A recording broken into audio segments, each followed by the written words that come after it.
2019 ja siin on sulle selline lause, elus peab olema sädet, et seda sul ikkagi jätkuks.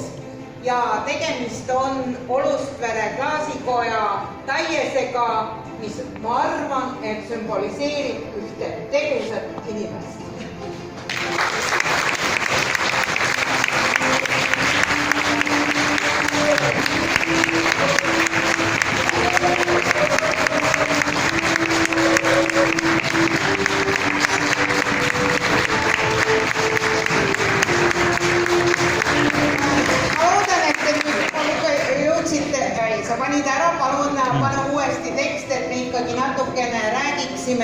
Mille eest me Annest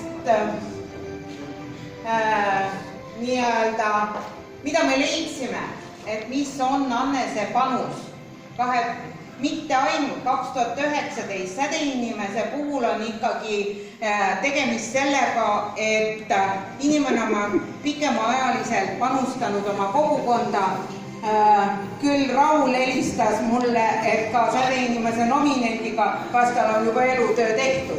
See ei tähenda, see peab innustama uutele tegudele.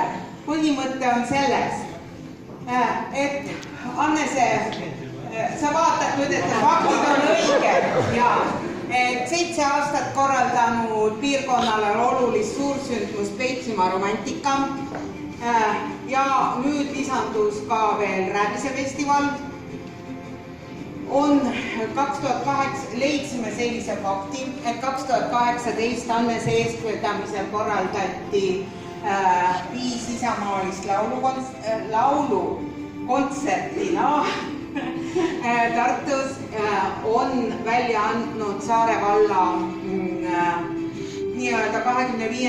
sünnipäevaks väljaande ja me leiame, et Annese märgatav jalajälg on Jõgeva maakonnas nii KOV-i tasandil, MTÜ-de tasandil kui ka mitmetes muudes valdkondades on ta arendusküsimustes kaasa löönud. Aitäh sulle, Annes!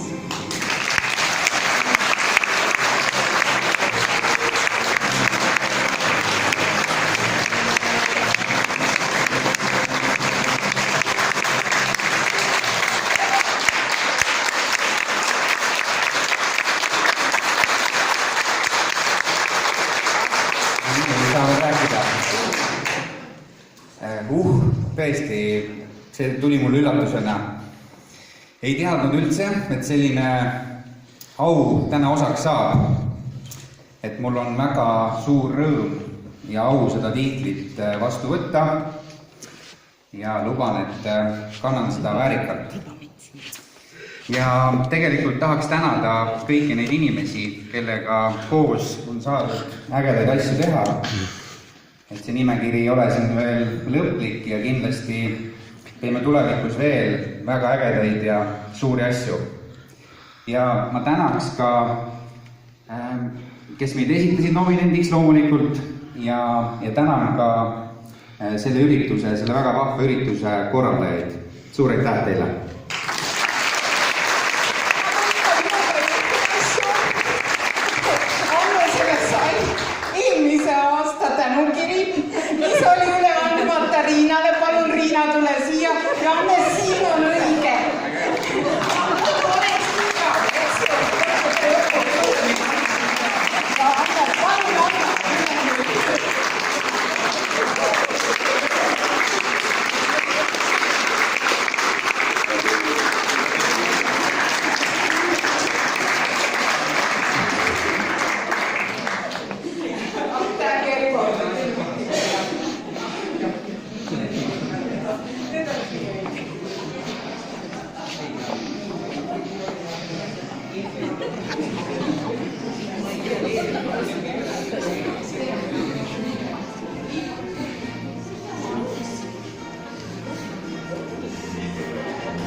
arvates selle põhilise ja ma arvan, selle aasta kohta